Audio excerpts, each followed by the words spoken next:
విజయవాడలో ఉండే embarkation point అంటే పవిత్ర హజ్ యాత్రకు వెళ్ళేదానికోసం గతంలో ఏర్పాటు చేసిన ఎంబార్కేషన్ పాయింట్ని దాని ఆపరేషన్స్ని రద్దు చేస్తున్నాము అని చెప్పి 18వ తేదీ government of India ministry of minority affairs నుంచి ఈ లెటర్ రావడం జరిగింది.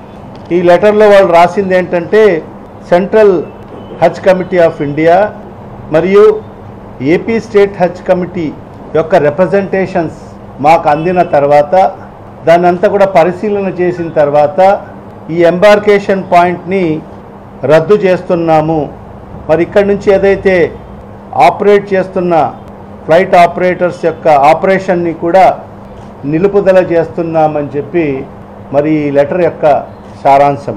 నిజంగా ఈ ఎంబార్కేషన్ పాయింట్ మన రాష్ట్రంలో సాధించుకునే దానికోసం ఎంత ప్రయాసపడ్డామో ఎంత కష్టపడ్డామో as a minister for minority welfare గతంలో నేను పనిచేశాను కాబట్టి మరి నాకు తెలుసది.